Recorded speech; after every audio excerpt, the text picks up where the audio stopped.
이게 반복되면 결국 전체적인 교합이 틀어지면서 턱관절 문제까지 생길 수 있는 것이지요. 중년 교정의 가장 중요한 기준을 입니다. 중년 환자들은 을 느끼는 경우가 많기 때문에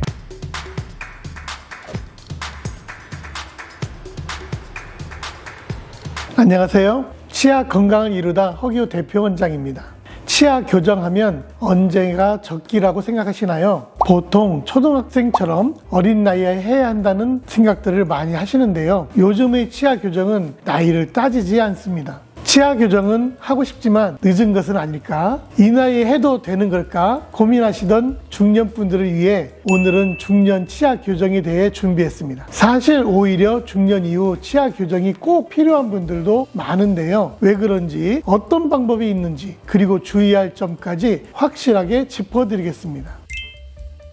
나이가 들면 우리 몸 기관 여기저기가 늙듯이 치아도 늙습니다. 단순히 색이 누래지는 게 문제가 아니라 치아 배열 자체가 변하는 경우가 많습니다. 젊을 때는 가지런했던 치아가 점점 틀어지고 심한 경우 치아 사이가 벌어지거나 반대로 점점 엉켜버리는 경우도 있습니다. 왜 이런 현상이 생길까요? 첫째는 잇몸과 치조골의 변화입니다. 나이가 들면 잇몸뼈, 즉 치조골이 점점 흡수되는데요. 그러면 치아를 잡아주는 힘이 약해지면서 치아가 움직이기 쉬워집니다.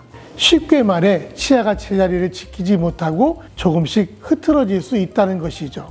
이럴 경우 교정을 통해 치아의 위치를 잘 잡아주는 것이 필요할 수 있습니다. 둘째는 씹는 힘의 불균형입니다. 오랜 세월 한쪽으로만 씹거나 치아가 빠진 상태로 방치하면 특정 치아에만 힘이 몰리게 되는데요. 그러면 치아가 점점 기울어지고 맞물리는 치아도 영향을 받습니다. 이게 반복되면 결국 전체적인 교합이 틀어지면서 턱관절 문제까지 생길 수 있는 것이지요. 세 번째는 잇몸병과 치아 상실입니다. 중년 이후 가장 흔한 구강 질환이 바로 치주염이라는 점 알고 계셨나요? 이 치주염이 진행되면 치아가 흔들리고 결국 발치까지 가는 경우가 많습니다. 그런데 치아를 뽑고 그냥 두면 어떻게 될까요? 주변 치아들이 빈 공간으로 이동하면서 교합이 완전히 무너지기도 하는 것이죠. 이럴 때 교정을 하면 남아있는 치아를 정리하고 임플란트 등 보철 치료로 훨씬 안정적으로 진행할 수 있습니다. 그러니까 이 나이에 교정이 필요할까가 아니라 이 나이에 교정을 안 하면 어떤 문제가 더 생길까를 고민해야 할 수도 있습니다. 교정은 어린 나이에 해야 효과가 좋다는 말 많이 들어보셨죠? 어떻게 보면 맞는 이야기일 수도 있습니다. 젊고 어릴 때는 치아 이동 속도가 일단 빠르고요. 잇몸도 훨씬 튼튼하니까 치료 기간이 짧고 예측이 쉽습니다. 하지만 그렇다고 해서 나이 들면 교정이 불가능한 건 아닙니다. 단 몇 가지 조건이 있습니다. 첫째, 치아와 잇몸 상태입니다.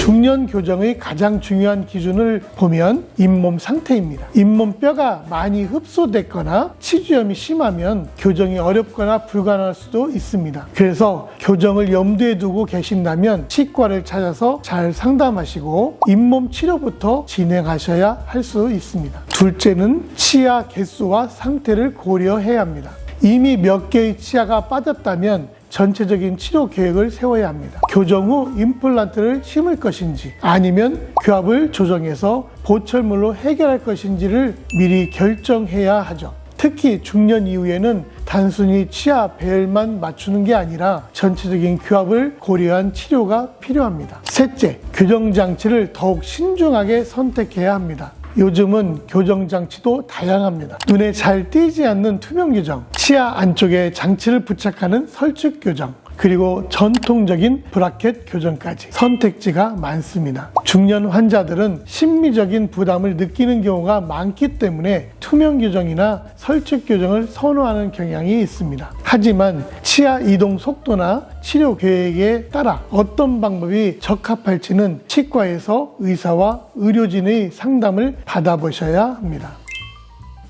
중년 이후 교정을 하면 얻을 수 있는 장점이 굉장히 많습니다. 그 효과에 대해 알아보면요. 우선 잇몸 건강이 개선될 수 있습니다. 삐뚤어진 치아는 프라그가 쉽게 쌓이고 칫솔질도 제대로 안 됩니다. 교정을 하면 치아 정렬이 맞춰지면서 칫솔질이 쉬워지고 잇몸병 예방에도 도움이 되죠. 둘째로 교합과 씹는 힘이 회복됩니다. 치아 배열이 고르게 맞춰지면 씹는 힘이 골고루 분배되면서 특히 치아에만 부담이 가는 걸 막을 수 있고 나머지 치아도 오래 사용할 수 있습니다. 셋째, 턱관절 건강에 도움이 됩니다. 치아의 교합이 맞지 않으면 턱관절에 무리가 가고 두통이나 어깨 통증까지 유발할 수 있습니다. 때문에 교정을 통해 턱관절 부담을 줄이는 것은 좋은 치료법입니다. 중년 교정의 기간도 많이들 궁금들 하시죠. 중년 교정이라고 해서 특별히 치료 기간이 길어지는 것은 아닙니다. 일반적인 교정 치료처럼 1년 반에서 2년 정도를 생각해 주시면 되는데 케이스나 컨디션 등에 따라 조금 더 짧거나 길어질 수 있습니다. 더 중요한 건 교정기가 부착되는 기간이 아닌 유지장치를 사용하시는 기간입니다. 치료가 끝난 후에도 유지장치를 꾸준히 착용해 주셔야 하는데요. 혹여나 귀찮다고 유지장치를 멀리 하시면 우리 치아의 원래 자리로 돌아가려는 성질 때문에 배열이 다시 흐트러질 수 있으니 주의해 주시는 게 좋습니다.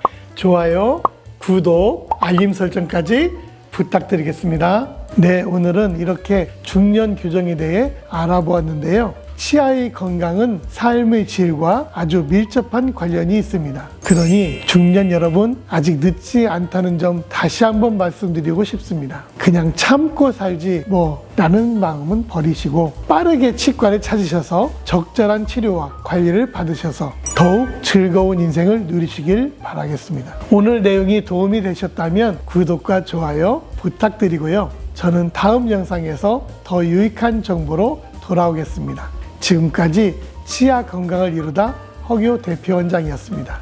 감사합니다.